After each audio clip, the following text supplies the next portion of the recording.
Let's start with something seemingly simple. When I ask, who are you, what's the first thing that comes to mind? For most of you, I imagine it's your name. I'm John, or I'm Sarah, you might say. But is that really who you are? Is your name the essence of your being? Your name is just a label, a sound that your parents chose for you before you even had a chance to develop a personality. It's a useful tool for social interaction, certainly, but it's not you. If you had been given a different name at birth, would you be a fundamentally different person? Of course not. Not. So if you're not your name, what are you? Perhaps you identify with your body. I am this collection of flesh and bones, you might think. But again, I urge you to look deeper. Your body is constantly changing. The cells that make up your body today are not the same cells that were there a year ago. In fact, scientists tell us that nearly every cell in your body is replaced over a period of about 7 years. So if you're not the same collection of cells you were 7 years ago, how can you say that your body is the real you? The ship of Theseus paradox comes to mind here. If you replace every plank of a ship, one by one, until none of the original material remains, is it still the same ship? Similarly, if every cell in your body has been replaced, are you still the same person? But perhaps you're thinking, but my mind, my thoughts and memories, surely that's the real me. And indeed, this is a common belief. We tend to identify strongly with our thoughts and our personal history. But let's examine this idea more closely. First, consider your thoughts. They come and go, don't they? One moment you're thinking about what to have for dinner, the next you're remembering a conversation from last week, then you're planning your weekend. These thoughts are constantly changing, fleeting, ephemeral. How can something so transient be the real you? Moreover, do you really control your thoughts? Try an experiment with me. For the next 30 seconds, I want you to not think about a pink elephant. Go ahead, try it. What happened? I'm willing to bet that the image of a pink elephant popped into your mind, even though you were trying not to think about it. So who's in control here? If you were truly the thinker of your thoughts, shouldn't you be able to control them completely? As for your memories, they too are unreliable. Psychological studies have shown time and time again that our memories are not perfect recordings of past events, but rather reconstructions that can be influenced by our current state of mind, our beliefs, and even suggestions from others. Your memories are more like a story you tell yourself about your past, rather than an accurate record of what actually happened. So if you're not your name, not your body, not your thoughts, and not your memories, what are you? What is the real you? Here's where things get interesting, my friends. The real you is not something that can be easily defined or pointed to. It's not an object or a thing. The real you is more like a process, a happening, a verb rather than a noun. Consider this: you are not separate from the universe. You are not a tiny entity somehow placed into this vast cosmos. You are an expression of the universe itself. Just as a wave is not separate from the ocean, you are not separate from the totality of existence. This idea might seem strange at first, especially if you've grown up in a Western culture that emphasizes individuality and separation. But let's look at it more closely. Where do you end and the rest of the world begin? You might say your skin is the boundary, but is it really? You're constantly exchanging matter and energy with your environment. The air you breathe, the food you eat, the water you drink, all of these become part of you and then leave you again. You're like a whirlpool in a river, a pattern of energy that maintains its shape for a while, but is constantly flowing and changing. And it's not just matter and energy. Your very existence is intimately connected with everything around you. You couldn't exist without the air you breathe, the food you eat, the ground you walk on. You couldn't exist without your parents or their parents, or the entire evolutionary history of life on Earth. You couldn't exist without the sun, the stars, the entire cosmos.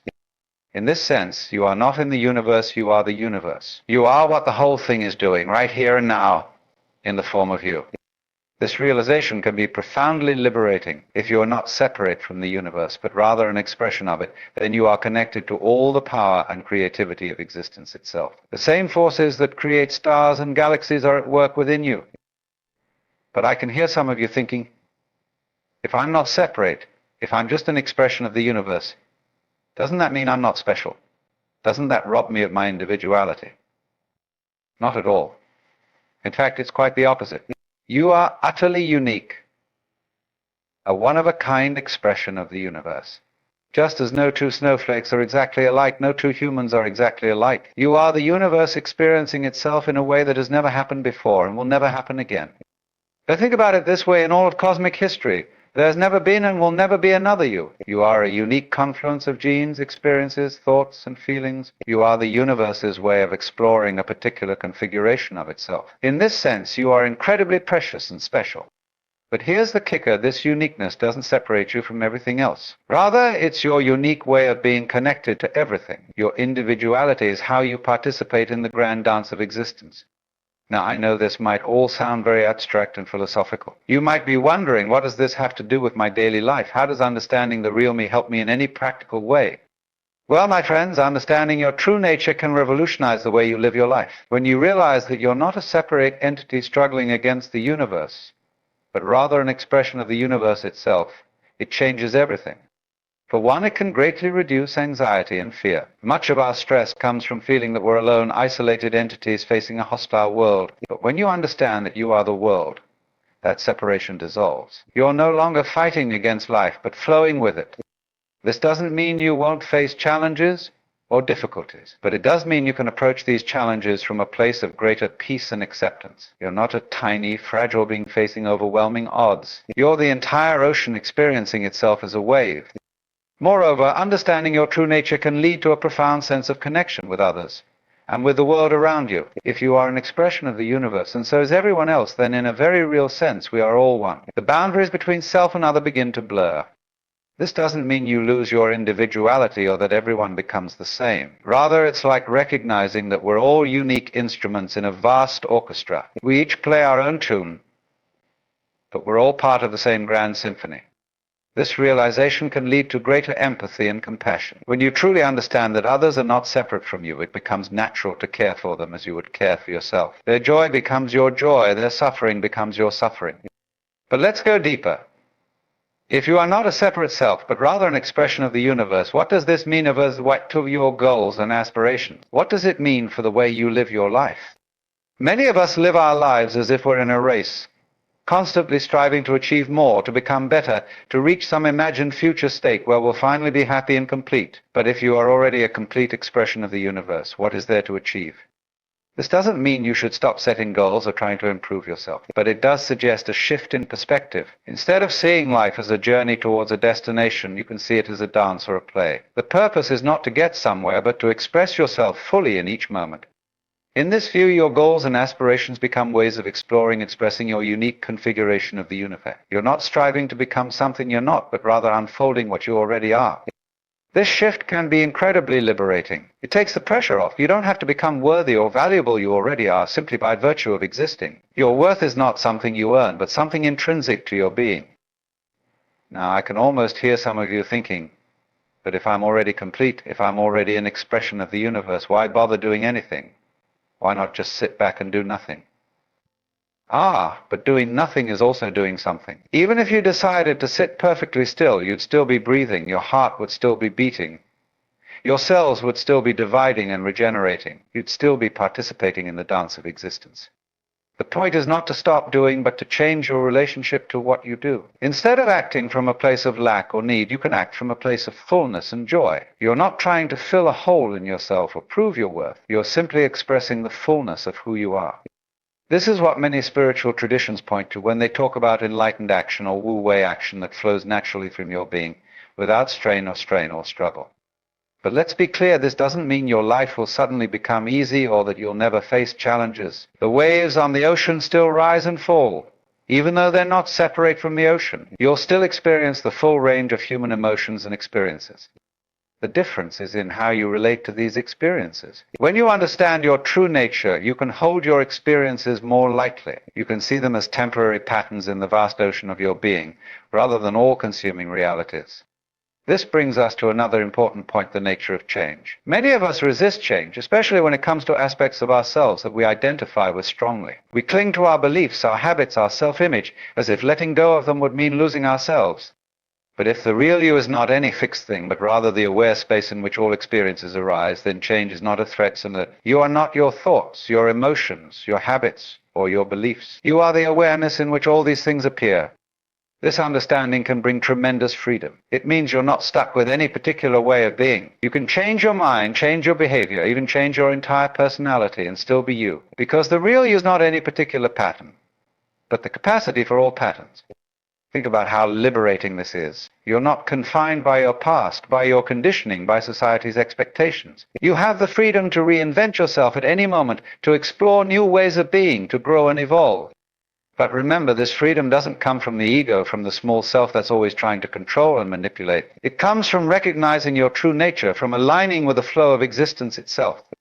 Now, I know that some of you might be feeling a bit overwhelmed at this point. These are big ideas, and they challenge many of our usual ways of thinking about ourselves and the world. You might be wondering, how can I possibly live from this understanding? It seems so abstract and far removed from my everyday life. The key is to start small. You don't need to have a constant, dramatic awareness of being one with the universe. Instead, try to bring moments of this awareness into your daily life.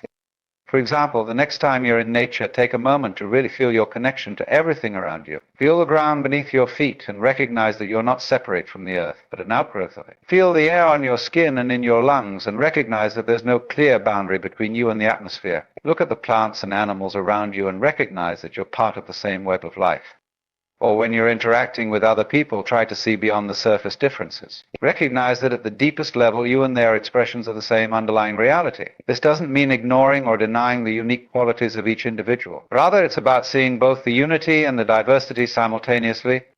You can also bring this awareness to your own thoughts and emotions. The next time you're caught up in worry or anxiety, try to step back and observe your thoughts. Recognize that you are not your thoughts, but the awareness in which thoughts arise. This simple shift in perspective can bring a profound sense of peace and spaciousness. Another powerful practice is to regularly ask yourself, who am I? Don't try to answer the question intellectually. Instead, let it point you towards the sense of being that underlies all your experiences. This is not about finding a verbal answer, but about directly experiencing your true nature. Now, I want to address something that often comes up when we talk about these ideas. Some people worry that recognizing our fundamental unity and interconnectedness might lead to a kind of passivity or fatalism. They fear that if we see ourselves as expressions of the universe rather than separate individuals, we might lose our motivation to act in the world. But this is a misunderstanding. Recognizing your true nature doesn't mean becoming passive. Quite the opposite. When you align yourself with the flow of existence, you can act with tremendous power and effectiveness. Think about it this way: when you're swimming in a river, you can exhaust yourself fighting against the current, or you can align yourself with it and move with much greater ease and speed. In the same way, when you recognize your unity with the universe, you can act in harmony with the greater movements of existence. This is not about surrendering your will or becoming a passive observer. It's about recognizing that your will is not separate from the will of the universe. Your desires, your intentions, your actions, these are all ways that the universe is expressing itself through you. When you understand this, you can act with both great power and great humility. You're not an isolated individual trying to impose your will on an indifferent universe. You're the universe itself, acting through the unique configuration that is you. This understanding can bring a profound sense of purpose and meaning to your life. You're not just a random collection of atoms, struggling to survive in a hostile world. You're a unique expression of the cosmos, playing your part in the grand unfolding of existence. But here's an important point. This purpose is not something imposed from outside. It's not about fulfilling some predetermined destiny or following a set of rules handed down from on high. Your purpose arises naturally from your being, from the unique way that you express the universe. In other words, you don't need to search for your purpose, you need to uncover it. It's already there, in the depths of your being. It's in your passions, your talents, the things that bring you joy and make you feel alive. When you're fully expressing your true nature, you're fulfilling your purpose. This brings us to another important aspect of understanding the real you, the role of joy and pleasure. In many spiritual and philosophical traditions, there's a tendency to view pleasure with suspicion, as if enjoying life too much might somehow detract from our spiritual growth or moral virtue. But if you are an expression of the universe, then your joy is the universe's joy. Your pleasure is the universe's pleasure. When you fully enjoy a delicious meal, or lose yourself in the beauty of music, or experience the ecstasy of love, you're not indulging in some lower animal nature. You're participating in the universe's exploration and enjoyment of itself. Of course, this doesn't mean blindly chasing every fleeting pleasure or desire. It's about aligning with a deeper, more fundamental joy, the joy of being itself. This joy isn't dependent on external circumstances. It's not about getting what you want or avoiding what you don't want. It's the joy that arises when you recognize your true nature and live in harmony with it.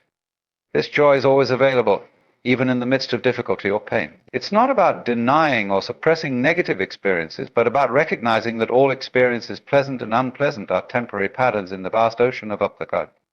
When you understand this, you can fully embrace all of life, the ups and the downs, the pleasures and the pains. You're no longer living in fear, constantly trying to grasp at pleasant experiences and push away unpleasant ones. You can meet each moment with openness and acceptance, knowing that you are the aware space in which all experiences arise and pass away.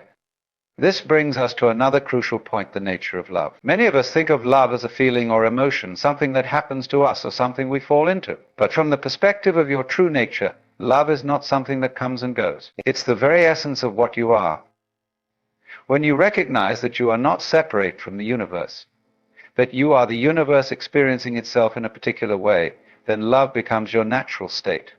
It's not something you need to cultivate or work at. It's what remains when you let go of the illusion of separation.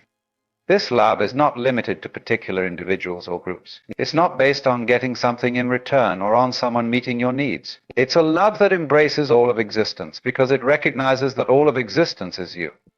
This doesn't mean you won't have special relationships or that you'll feel the same towards everyone. Your human form will still have its preferences and close connections. But underlying these specific expressions of love is a more fundamental love, a deep acceptance and embrace of all that is.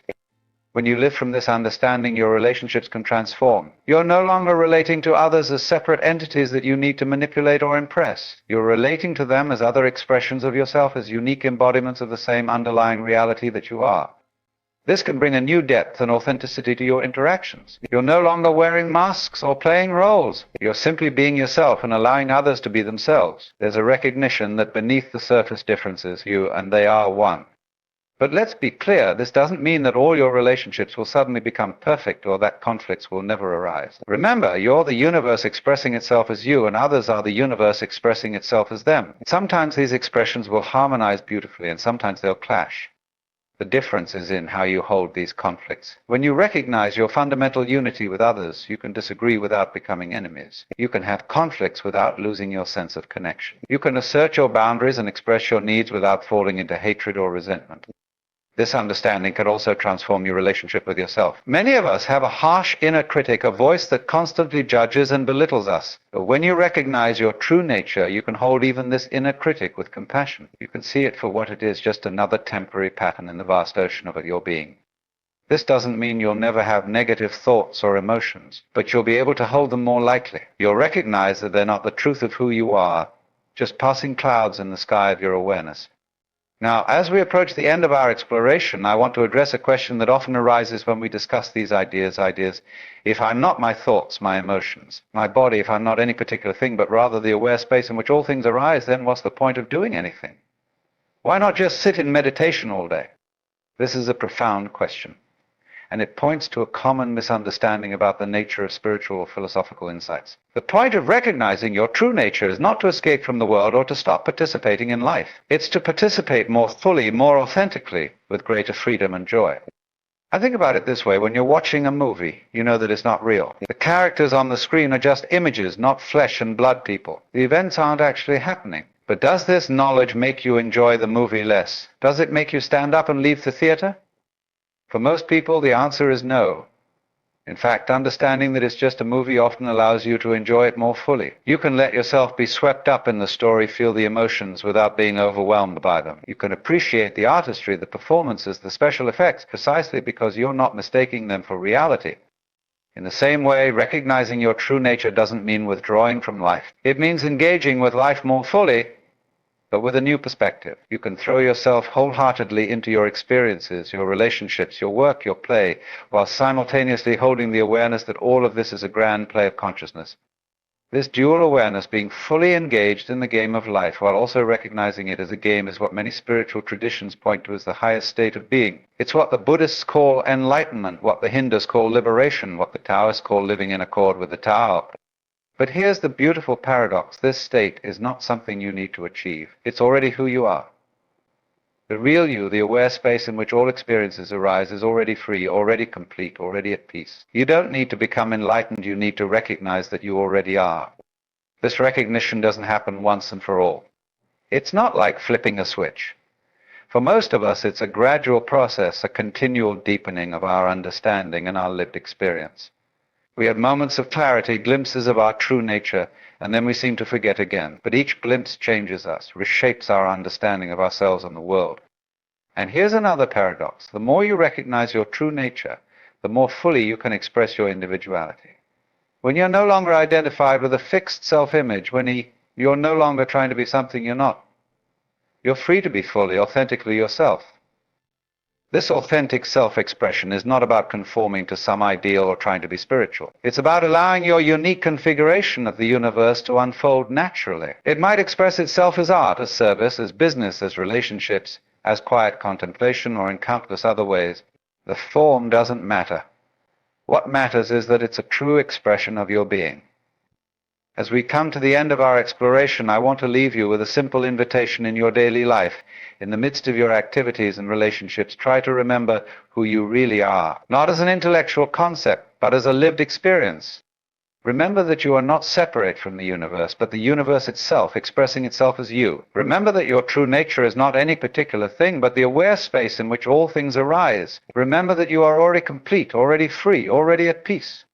And from this remembrance, live your life. Engage fully in your experiences. Express yourself authentically. Love deeply. Fly, create boldly. Play your unique note in the grand symphony of existence. Dance your unique dance in the cosmic ballet. For this is why you are here. Not to achieve something, not to become something, but to be fully, gloriously, uniquely thought, to be the universe expressing itself in a way that has never happened before and will never happen again. You are the real you. You always have been. And you always will be. All you need to do is recognize it, remember it, live it. Thank you for joining me on this exploration. May you always remember who you really are.